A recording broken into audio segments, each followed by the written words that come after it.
What percentage of couples who have come to you in the church, this was some new,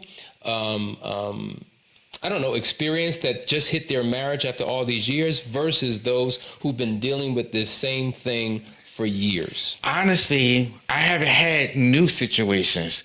All of the situations, unfortunately, have been existing situations. It just got to the point where there was a breaking point where the spouse said, I just can't take it anymore. If I don't do something now, if I don't make a phone call, if I don't reach out for help, if I don't expose where we are now, I'm going to lose my mind.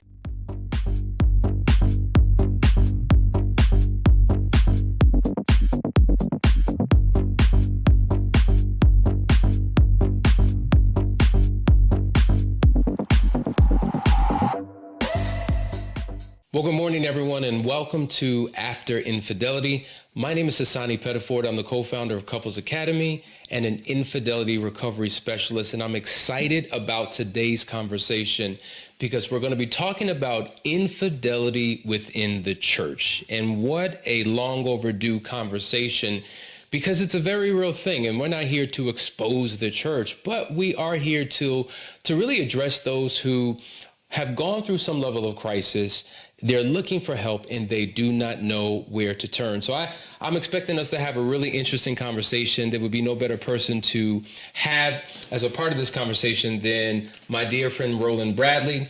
You've been in ministry for almost 30 years, but you're also a practitioner who works with couples who've been through crisis. So thanks for being on the podcast. Thank you for having me. I'm glad to be here. I want you to start off with just telling us about how widespread the crisis of infidelity in the church really is. Well, it is very, it's a silent assassin right now. It is a pandemic of its own right. Wow. That's happening in the Christian church today, simply because no one wants to talk about it. No one wants to reveal the truth about the infidelity that is running rampant in the church. I've had so many couples call in to say that they're experiencing infidelity right in the church, right under the pastor's nose, right under the deaconess nose, right under their family's noses, that this is going on. Now, listen, I just want to say before we continue with this conversation that the church doesn't have a monopoly on immorality. You know, we have worked with couples who are Muslim, who are Jewish, Hindu. We work with atheists, agnostics, people of all faith traditions or not.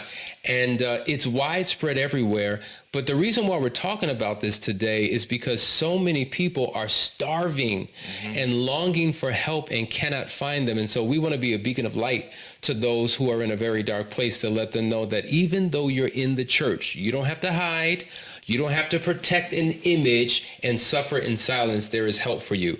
You know, Roland, we're talking about infidelity in the church, but really we're talking about sex, right? And so, you know, there's a lot of couples who get married who experience crisis in this particular area because you have two people from two different family upbringings, two different potential faith traditions, two different interpretations of what they think sex should be in a marriage. And that's what oftentimes causes the conflict. There are many people who are having sex before they get married, and now they get married to their Christian spouse, and sex looks and feels very different. And oftentimes that leads to disappointment, it leads to disconnection, and it leads to betrayal. Kind of unpack that a little bit. The problem that we're having is that we never have the conversation around sex before we actually come together as a married couple.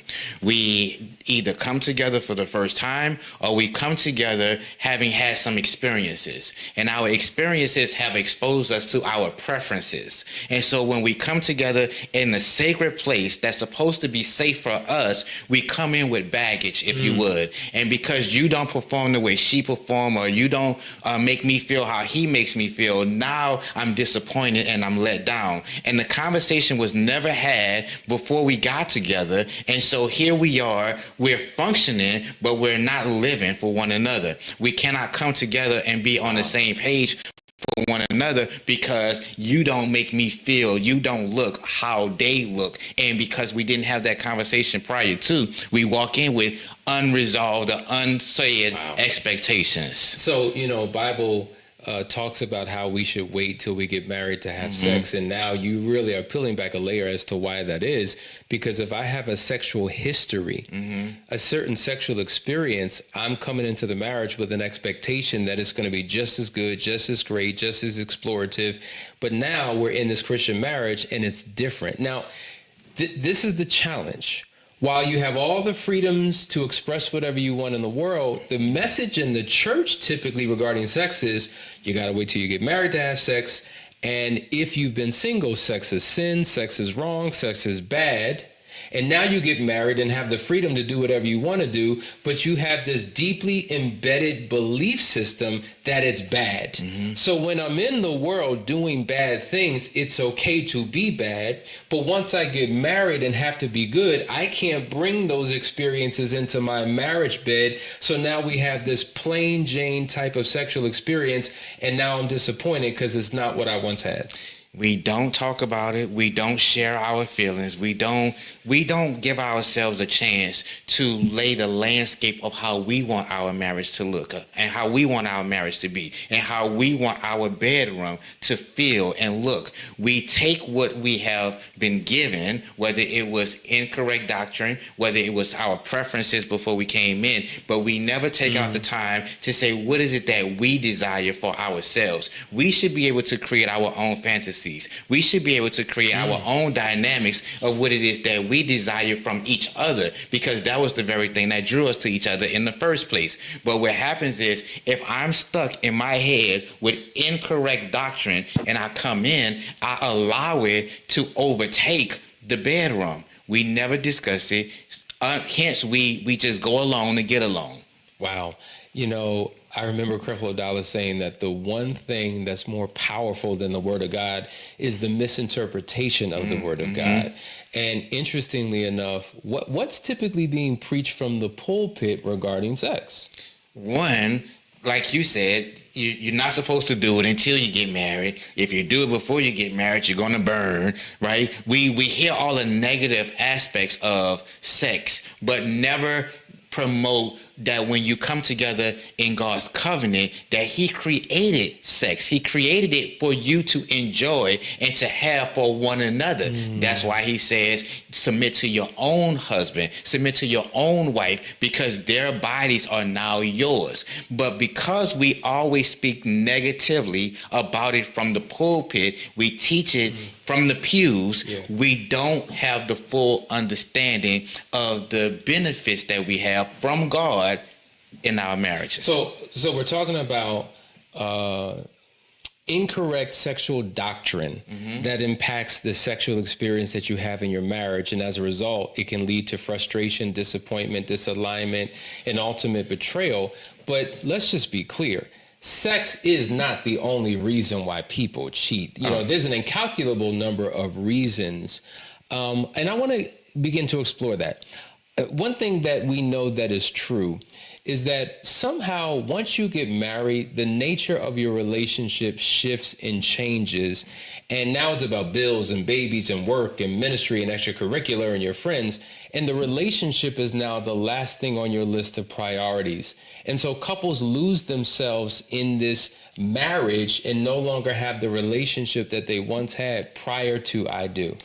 I think too many people don't understand that your marriage and your relationship are two different things. Your marriage is your partnership. Your relationship is your companionship. And so oftentimes we have so many couples, they have a great marriage but a poor relationship. Likewise, we have a lot of couples that have a great relationship and a poor marriage because they have not aligned the two as one. We have unhealthy people trying to do healthy things, and because they're not in alignment or they are unhealthy in different areas, they can't get on the same page. And so what happens is we do great things together as a married couple. We make sure the bills are taken care of. He's a great father. She's a great mother. But as far as our relationship, because we don't spend time together, because we're not exploring one another, because we're not looking deep into each other's hearts and minds and souls, we found ourselves drifting away, falling apart. We don't share the same goals. We don't have the same hobbies. We don't share the same insights and visions on things. And so our relationship begin to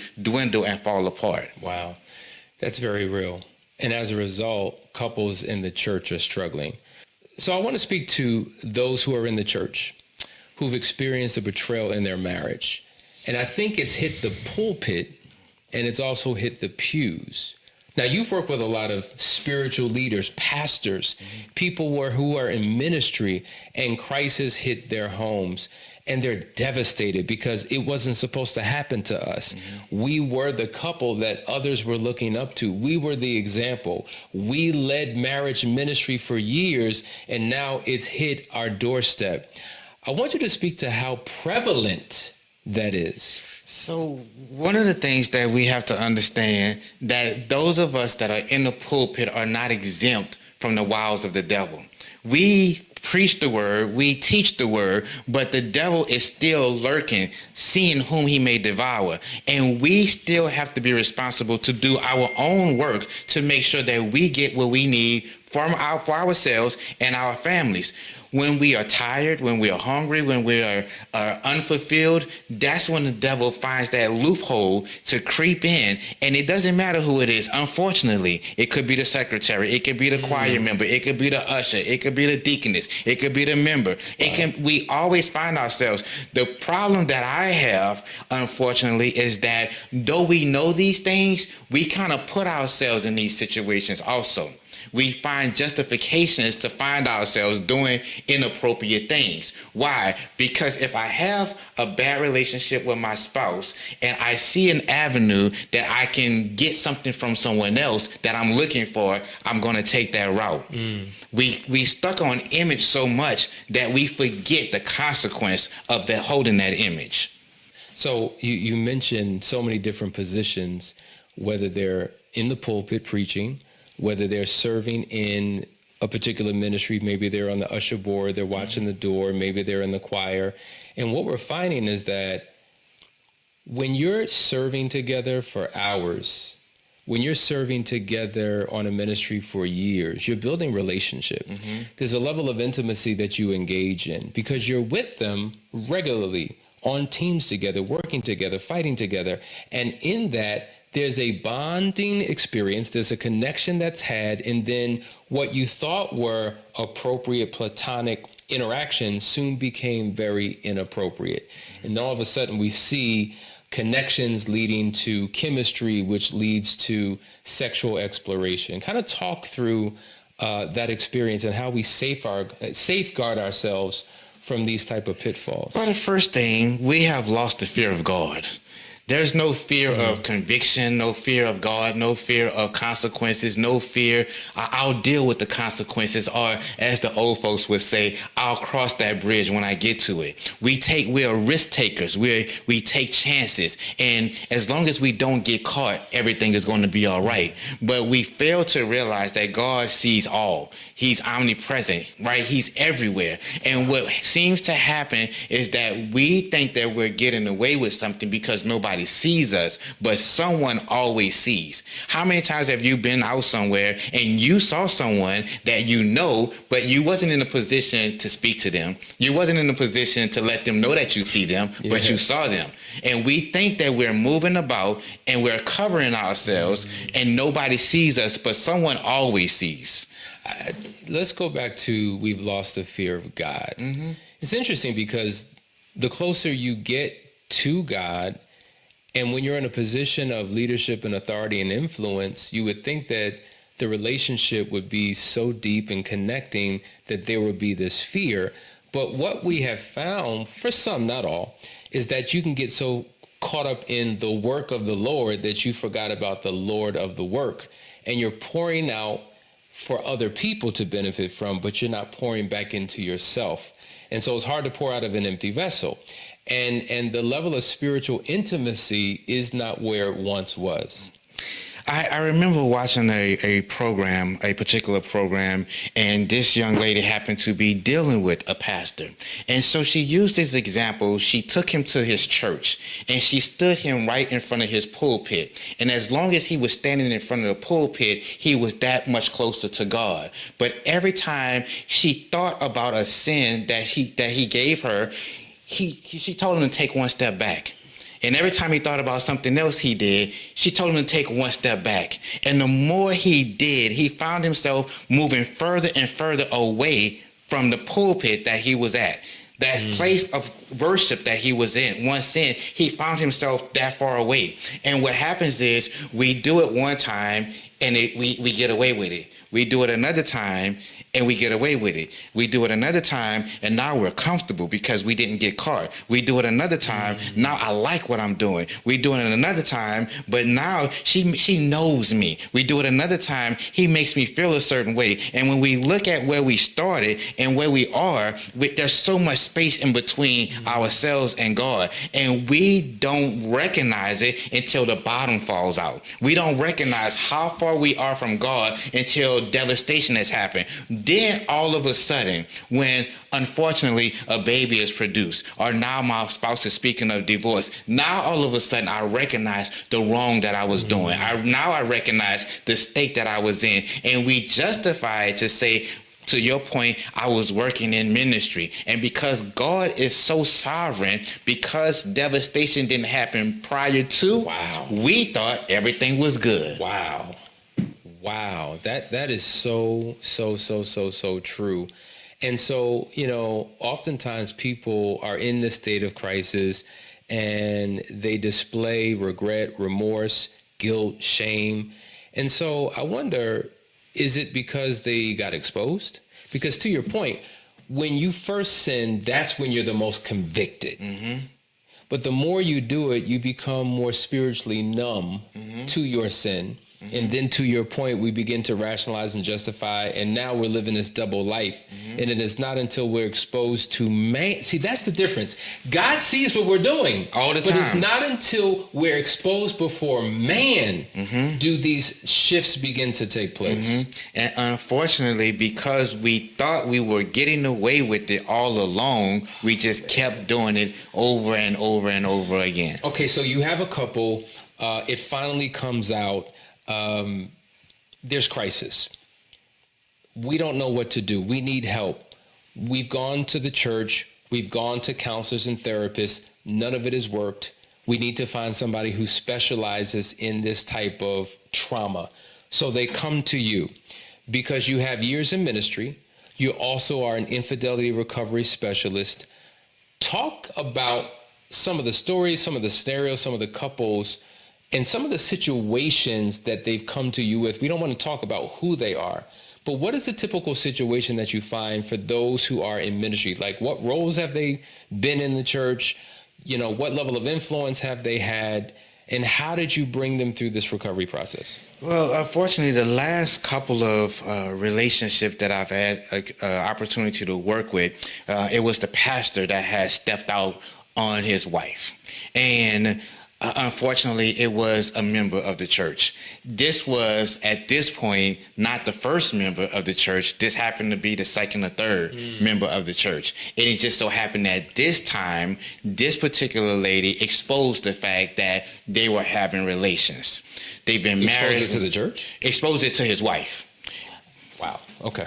Now there is a scenario where that is the truth, that it was exposed to the congregation, but in this particular case, it was exposed to the wife. They've been married for 32 years, and now you put me in a position that I've invested so much into you. I've invested so much into our marriage, and now do I stay or do I go? And some leaders have taken the position to go all in to save their marriages. But then there are others that have taken the position that this is who I am. You knew this is who I was all along. You can take it or you can leave it. Some have produced babies in that situation. I'm talking about pastors. I'm talking about leaders. I'm talking about first ladies that are having to deal with this type of trauma. And not just the first lady, but their children. In some cases, their children's children. Now we don't look at the consequences of these things. So what we've been able to do is pull them in, because a lot of times they are the leaders, they are the ones in charge, and we have to pull them in a place that is safe to say that in this space, I need you to fall back. I am the person in charge to help guide you in a direction that can really save your marriage. It can really save your life, because right now it is on the line. Let's talk about the difference between Peter and Judas. Many people would say when Peter fell from grace, it was a situational thing. It didn't really speak to his character. That's not who he was. He had a moment of weakness, whereas Judas, it was his nature. I'm putting this in the context of a couple who has experienced an affair. You said when the mistress told the wife, the first lady, she was in a state of crisis and she's thinking about all the time she invested in the marriage, invested in the ministry. But there are some spouses who've always known about their husband or wife's behavior and has turned a blind eye because all that they have, because of their leadership, because of their influence, because of their lifestyle. So many people have come to me talking about things that have existed for years, and now they're just at a breaking point. So what percentage of couples who have come to you in the church, this was some new, experience that just hit their marriage after all these years, versus those who've been dealing with this same thing for years? Honestly, I haven't had new situations. All of the situations, unfortunately, have been existing situations. It just got to the point where there was a breaking point where the spouse said, I just can't take it anymore. If I don't do something now, if I don't make a phone call, if I don't reach out for help, if I don't expose where we are now, I'm going to lose my mind. So now it becomes detrimental that they have to do something. So I can't say that I've experienced a new couple that is experiencing this for the first time. Most of the couples, unfortunately, that I've been dealing with, we say a blind eye, but they were being loyal to their spouse. They were holding up the integrity of their marriage. They were making sure that the front was good enough for the people. Interestingly enough, they were protecting their spouse. So though I don't feel safe with you, though I have no security in you, it's my job as a betrayed spouse to now provide you with what you haven't provided me with, protection. I'm protecting your image. I'm protecting your reputation. I'm protecting our legacy. And so it's a sticky situation that a betrayed spouse finds themselves in, and they can only carry this weight for so long. Until they can't. Yeah. And then that's when the phone call is made. That's when someone reaches out for help and say, listen, I need your help right now, because I can't go to the church. I can't go to other colleagues. I cannot go to people that's going to expose my spouse in this vulnerable and parent situation. It's a traumatizing situation. I cannot go to someone to tell them everything that I've been dealing with for year after year after year. Yeah. And the reality is, it's not just the pulpit. It's in the choir stand. Oh, absolutely. It's in the marriage ministry, the leadership amongst the marriage ministry. It's prevalent even in the pews. So we see that the spirit of lust has entered into the church and has run rampant, and there's so many people who are struggling.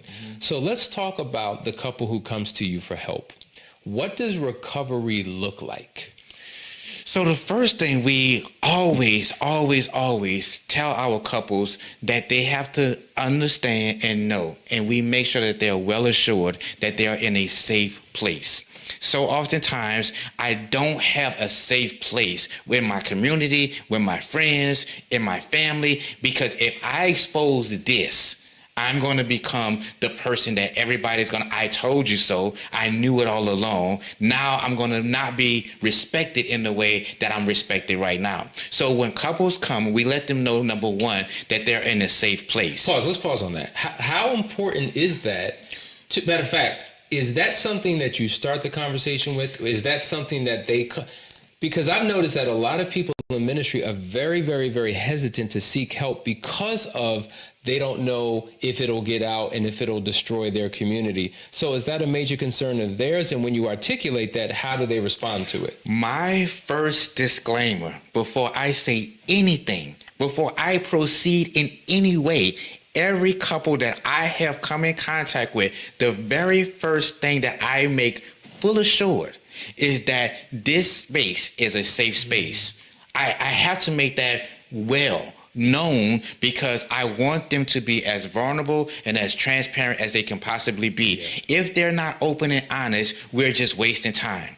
So the very, very, very first thing that I do before I even introduce myself, I say, I want you to understand that this is a safe space. And the reaction is you can see literally the weight of burden just literally come off in that moment.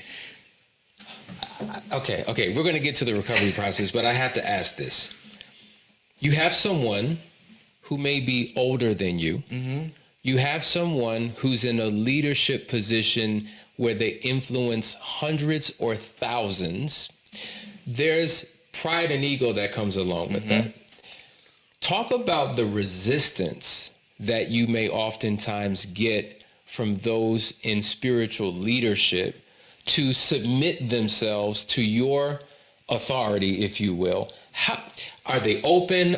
Is it a fluid experience? Do they struggle to really open up? Do they struggle to submit and obey and follow the guidance of somebody else that is considered lower than them, younger than them, possibly married less time than them? Walk me through that. So funny enough, the craziest thing, most of my couples are much older than I am, number one. Okay. They've been married longer than I've been married, number two. But because there's a level of compassion and care and kindness that is presented to them, all of that goes away. Okay. It's not even the issue. When I present myself in a way of letting them know that I'm here to help.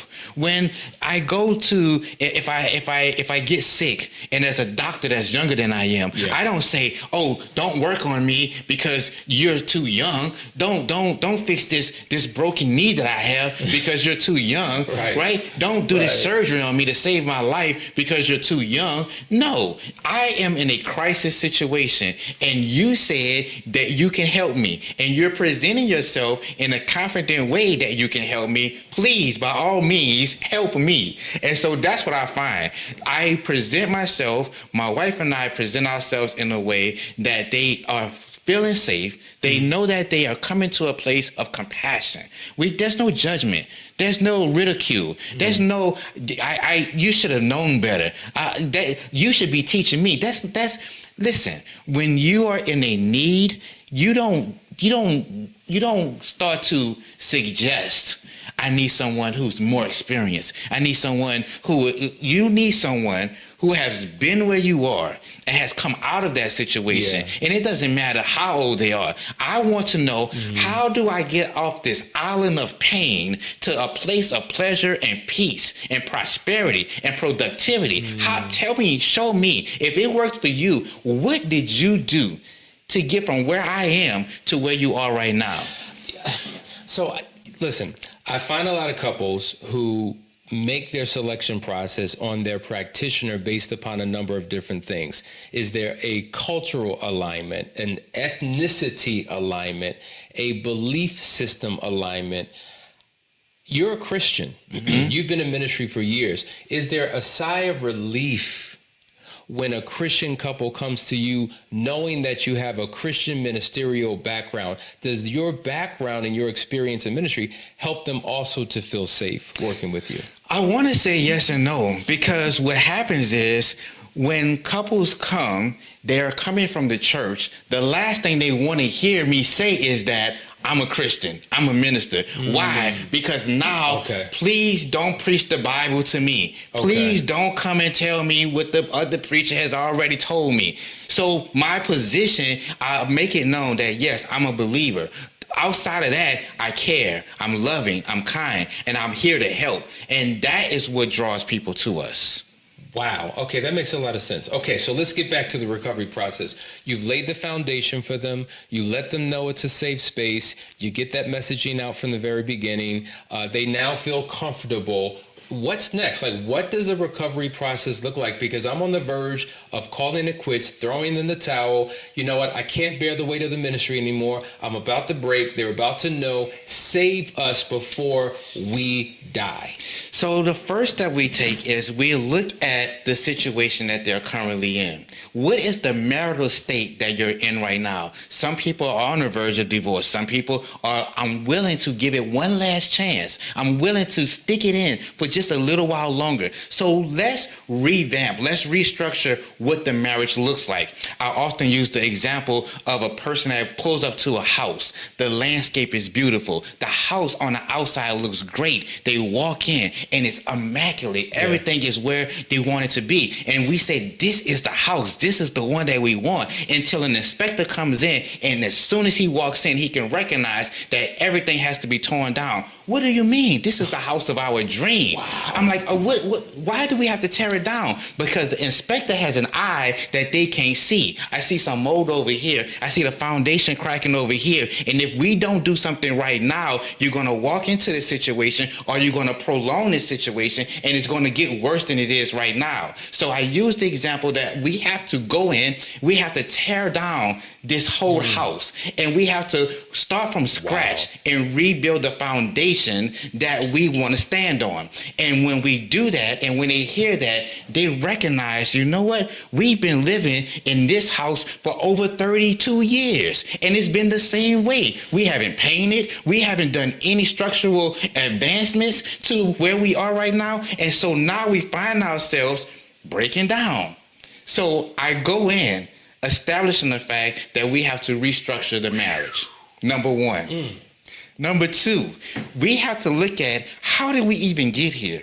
What brought us here? For what cause? What reason? Who, when, where, why, how? What led us to this space? When we identify what led us here, because to your point, infidelity is not always sexual. Infidelity is not always, I had an affair with someone outside of my spouse. Infidelity could be a number of things. It could be financial infidelity. It could be emotional infidelity. It can be just a betrayal of the trust that we had. So we have to find out what that situation is, and then put you in a position that we give you the tools so that it doesn't happen again. And then ultimately, that I'm hurt, you're hurt, we're hurt in our own separate ways. When we come together and recognize what that is, we put you in a position that you can be the best version of yourself, number one, for yourself, number two, for each other, but then we have to make you realize that you're doing this for your children. Children. We can't stop just at your children. We want to go beyond your children. We want to make sure that you are well enough to leave a legacy for your children's children. And we're not just talking about money or a house or a car. What do you want your family to say about you?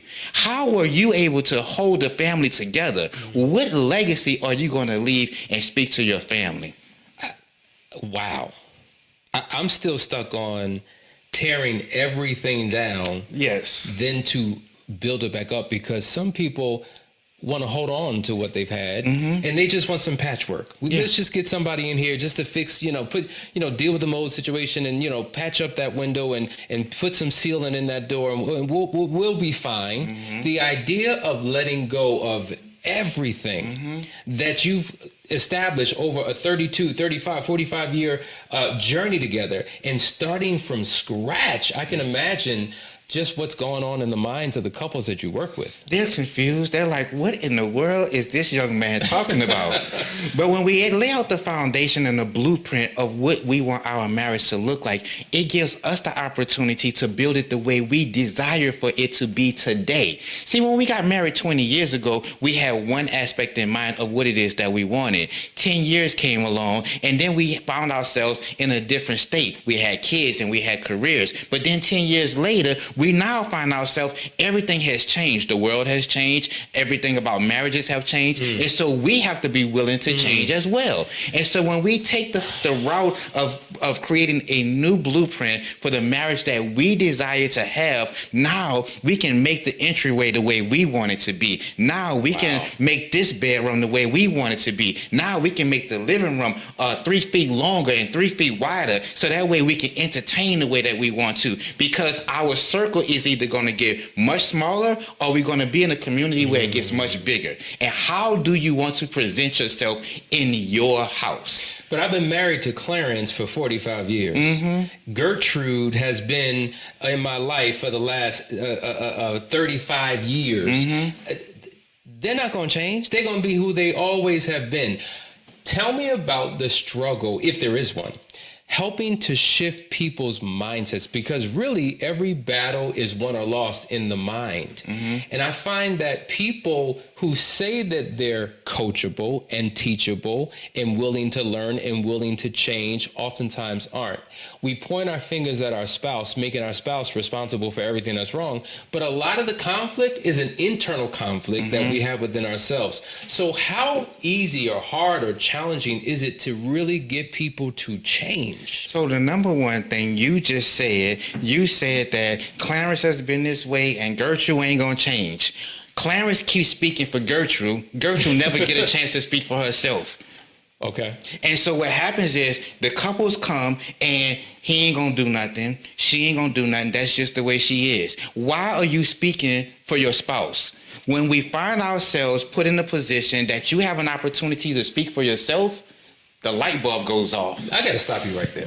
That is so, I can't tell you how true that is, because when we do discovery calls, typically it is the wife who initiates the process. And oftentimes we try to get them on the call together, but usually a lot of times it's the wife. And when we talk about what the process is, or we talk about an intensive, the number one, there's no way in the world he can sit in a room for 12 hours. He's got HDD or whatever it is. He doesn't have a great attention span. You know, he can't sit for too long. They make every excuse in the book as to why their spouse can't do it. But then, to your point, when you get the other spouse on the phone, they're like, okay, cool. What do we need to do? When can we get started? And I find that so many women and men who are looking for help get in their own way because they rationalize why their spouse will never be able to do what we have designed for them to do. So many couples sabotage their own process. Wow. They sabotage their own process because, to your point, the lady calls in, my husband will never do it, get him on the phone, I'm willing to do. Then the wife, she backtracks, she retreats. I wasn't expecting him to do this. I wasn't expecting him to say yes. And now we have to get her back on board because she was always saying what he wasn't going to do.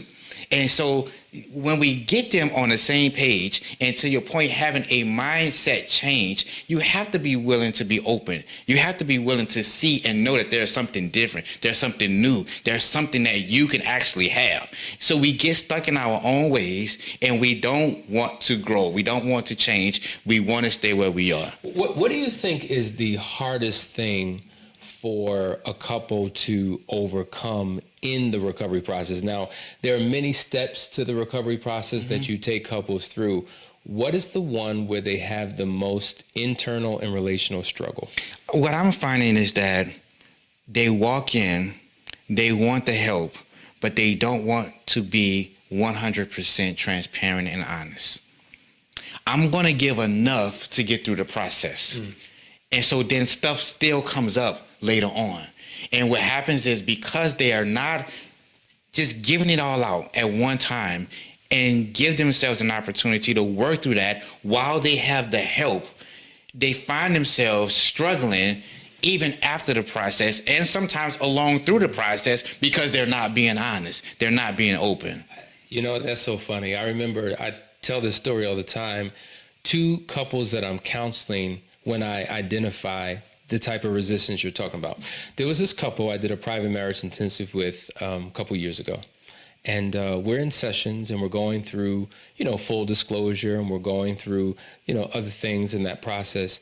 And they're so polite and so proper. And yes, Mr. Pettiford, and yes, will you? And they were just too calm. Uh-huh. They were just too polished, too professional. And I'm thinking to myself, they're not being authentic, genuine, and real. And so during breaks, we give them like 10, 15 minutes. They'll go to their room. Gives me time to kind of take a little break. I would hear all this bumping and mumbling and murmuring downstairs in their bedroom. And I would go down there and I was sneaking. I'd be like, what's that noise? What's going on? Breaks over. They come back into the session. Hey, Mr. Pettiford, how you guys doing? Oh, we're doing great. We're doing wonderful. A couple hours later, we take another break. And I hear all this bumping and banging and just, yeah. And so I sneak up on them and I'm like, what are y'all doing? Mr. Pettiford, and I'm like, you came all this way. Right. To lie, to fake, and you spend all this money, travel all this time to be fronting?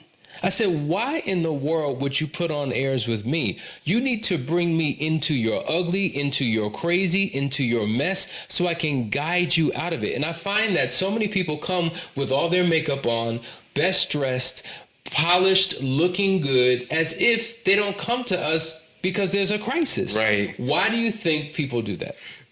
Image. They want to put on the front. They want to come in and make you think, although they called to get help, that everything is all right, that they are the exception to the rule, right? That we just need a little pep talk. We just need a little boost. We just need a little reassurance and everything is going to be all right. They never come full open, full honest. They want to hold on to this image that everything is all right. They want to present to you what they present to the world, what they present to their family, what they present to their friends, that we are the couple. We're the go-to couple when they're really not. Wow.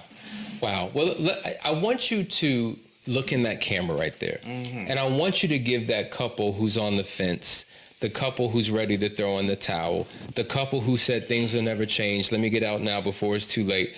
Give them a pep talk as to why they should consider working with you as a practitioner, and how it could be beneficial not only for themselves, but for their family, for their ministry, for the world.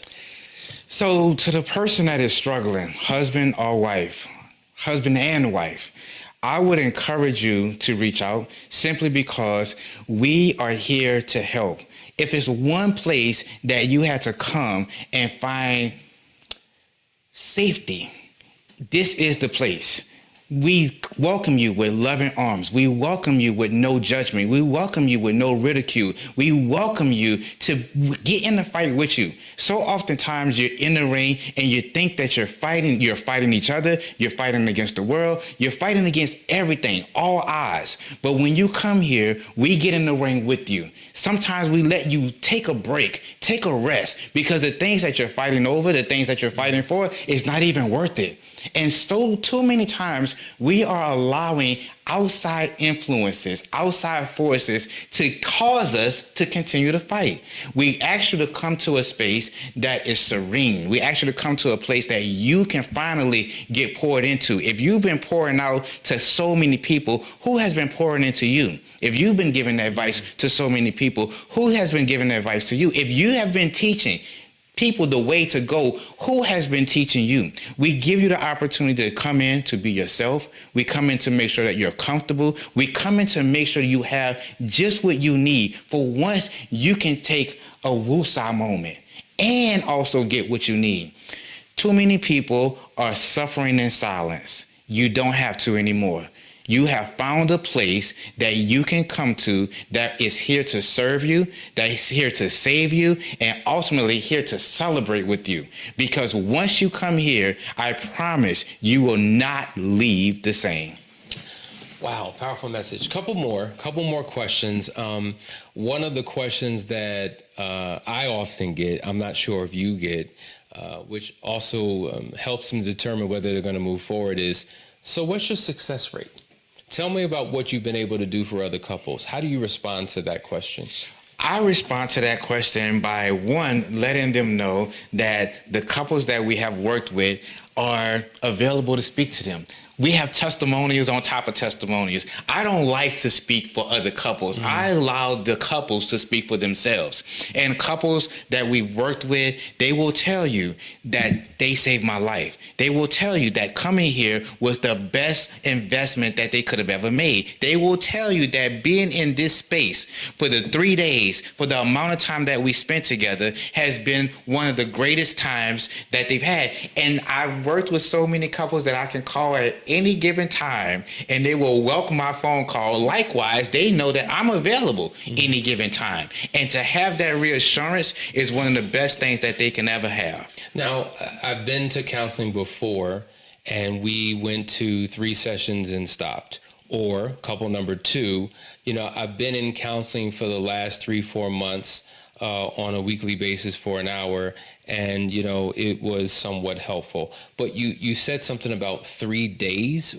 Tell me more about what this 3-day thing really is all about. So we have traditional counseling where we are going to come for 1 hour, 2 hours. And so oftentimes we have so many couples that come in that say, yes, we have gone to therapy. And basically what they've done is they've gone to a session, they've sat on the couch, and the person just listened to them rant and rave about the problems that they had, but they never had anything to take back home with them. They never had anything to hold them accountable. The 3-day intensive that I'm speaking of is allowing us to come together to unpack the very thing that had brought you to this place of desperation, this place of despair, and give us an opportunity to spend time with you, to get into the weeds of what is causing you to not be in alignment with one another. We walk you through a process, again, of where you are. We walk you through a process of giving you the tools of what you need to overcome where you are, but then also give you what you need that you can walk out of here with something tangible, something experiential that you can experience for yourself that is very life-changing. The 3-day intensive is a mind-blowing transformation, right? We spend 10 to 12 hours together. 10 to 12 hours? Yes, this is not a retreat. This is not something that we're going to be sitting by the pool sipping pina coladas. We want to get you set up that you can do that. Yeah. But this is a place that we come, that we deep dive into your situation. Everything is customized specifically for you, because you know that every couple is different. Every couple is not dealing with the same thing. So we make sure that we speak your language of what you're dealing with so that you get exactly what you need. Wow. This has been a riveting conversation, and I know that the audience is getting a lot out of it. There's a whole bunch of amens that are happening right now because they can resonate with your message. For anyone who wants to get in touch with you, who wants to work with you, maybe they want to try this 3-day thing that you were talking about, tell the people how they can to reach you. Well, we're here at Couples Academy, myself, Roland, and Janella Bradley. We are here to serve you. We have an entity, Breakthrough with the Bradleys. You can find us on couplesacademy.org. You can find us on Facebook. We are here. We're here to serve. We're not hard to find. We're here. Well, Roland, I want to thank you for coming on. I hope this isn't your last, and I would love to have both you and Janella on, because you are a power couple making impact in the lives of so many of those who are in ministry, those who are in leadership, those who are in the church. It's a pleasure to have you on the team, because you can speak to the issues in a way that others who don't have the experience may not be able to. So thanks for being on. Listen, guys, you've been watching After Infidelity. If you've enjoyed this episode, just wait. There's going to be so much more for you to partake in. So till